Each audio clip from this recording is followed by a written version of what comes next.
Hi guys, let's study an application of circular motion. So that is maximum allowed speed by a object which is moving circular track. Suppose a car which is moving in a circular level road. So this is the case, very special case. The car is moving in a circular and the road is a level road. So it is not any rise up and rise down. So it's just like a flat road, circular level road. And we know that if any object is moving in circular motion, so that object needs a necessary centripetal force that equal to mv square by r. Suppose this road having a radius r, the car should experience a centripetal force. So to draw the corresponding a free body diagram, so the friction force which is acting on the tires. Suppose this is two tires having friction. If I can call this F suffix 1, so this is the friction force F suffix 2. And this friction force exactly balances the normal reaction force. So if here you can draw the normal reaction force on the car, so that I call this as R1, and one more normal reaction force on the another wheel that equal to R2. The total normal reaction force here equal to R1 plus R2. So which equal to the total normal reaction force. And this total normal reaction force should balance with the weight of the car which acting downward direction, which equal to mg. Therefore we can write an expression here R1 plus R2 which equal to mg. So this is the first equation, we got it. And here the two forces will becomes equal. And a part of this balanced force, there is two unbalanced force at here, that is the friction force. So the friction force which is acting on tires. So the friction force F1 and F2 act inward at the inner of the two tires.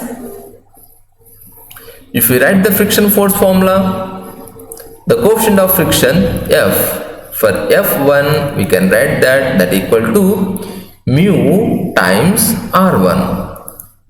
So here mu goes to coefficient of kinetic friction, and F2 which also equal to mu times R2. So now the total friction force. So if I write the total friction force F1 plus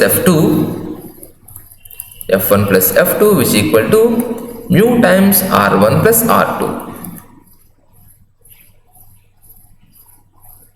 Now in the place of R1 plus R2, if you can replace mg, now the total friction force equal to mu times mg.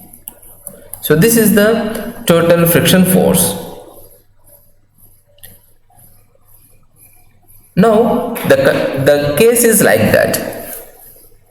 To make a clear turn in a circular level road, to make a clear turn of the car in a circular level road, this friction force should greater than equal to the centripetal force. So then only the car will make a proper circular turn.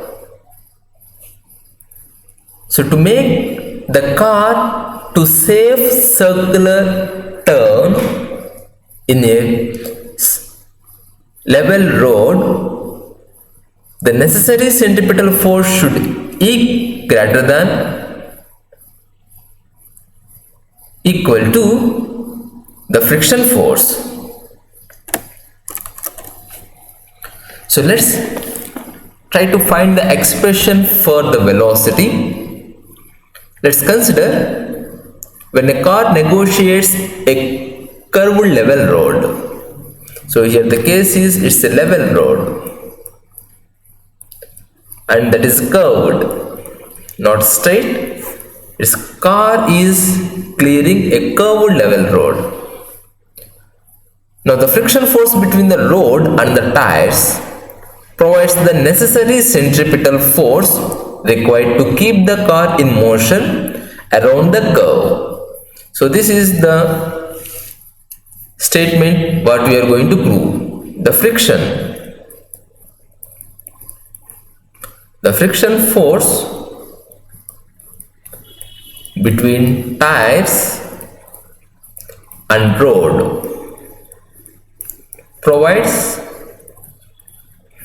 necessary centripetal force. To keep the car in motion around the curve.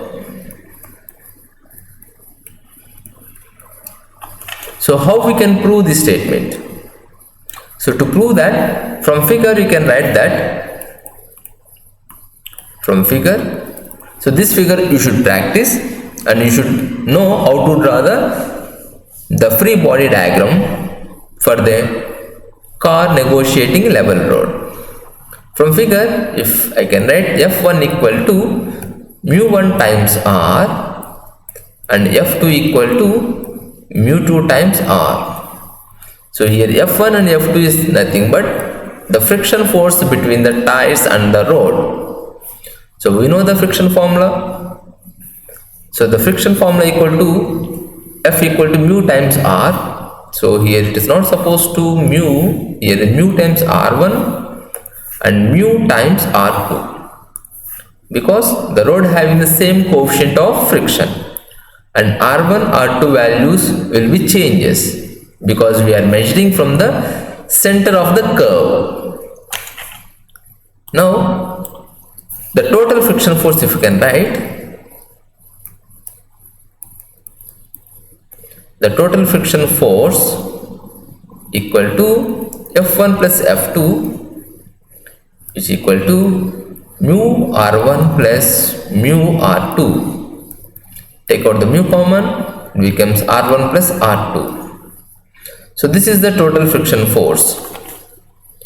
Now from figure, if you can write the total normal reaction force.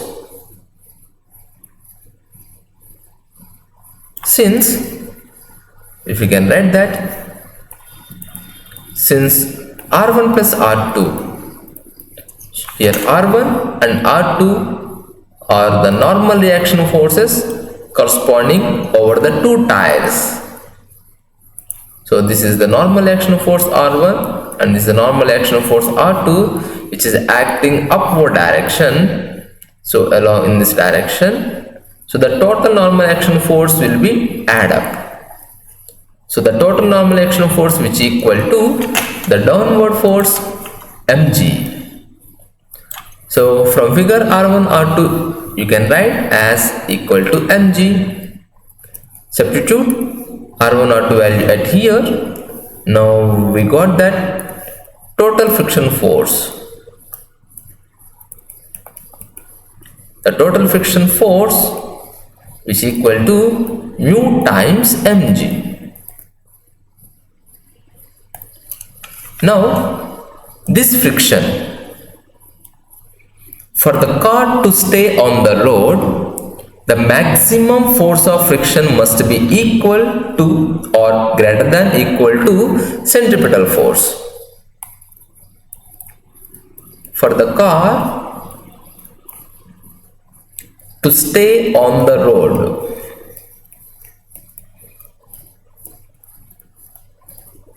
For the car to stay on the road, the maximum force of friction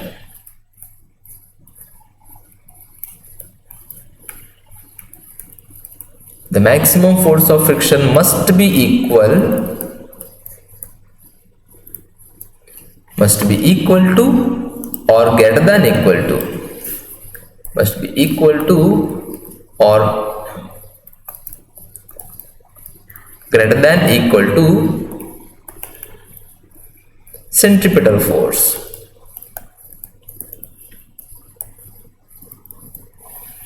So what the total friction force, what we got it at here. So this total friction force, we should make it equal to centripetal force. So if we can write that mu times mg should greater than or equal to mv square by r. So this is the necessary condition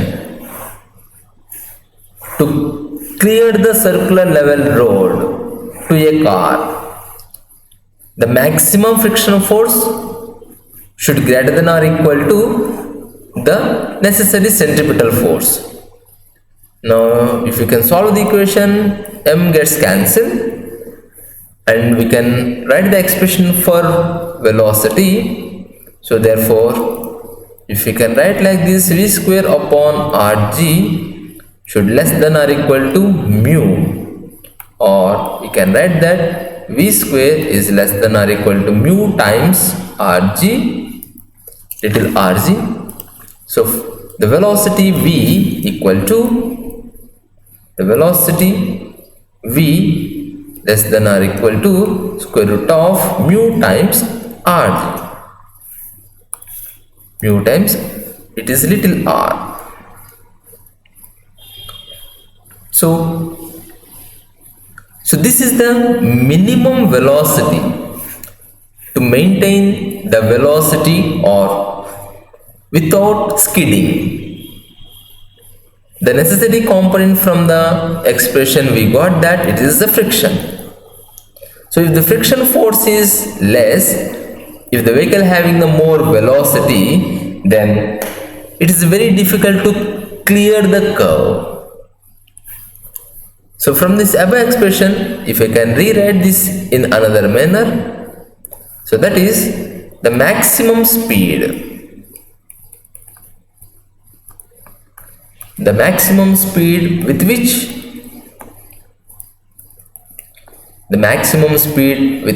the car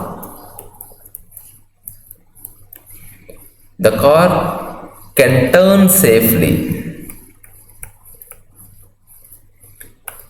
that equal to V max, which equal to under root of mu times Rg. So that's the reason we need to decrease speed while encountering the circular turn.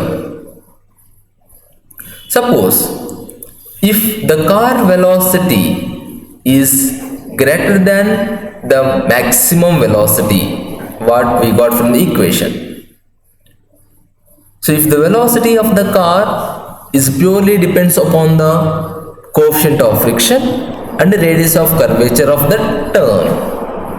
If the car is turning with greater velocity, so there is a possibility to the car to skid and go off the road in a circle which is greater than the radius. So to avoid the danger, so we need to decrease the velocity, or we should maintain minimum velocity. So this is the final expression for the maximum velocity or the maximum speed with which a car can turn safely. So that maximum speed component is purely depends upon the coefficient of friction and the radius of the circular turn. So sometimes if you can see in the racing cars and all, while taking turn, they do not decrease the velocity. So to do that, we need to do certain change in the shape of the road. So instead of taking a level road, there we need to make certain height. So we need to make a banking road. So that we will discuss in another concept.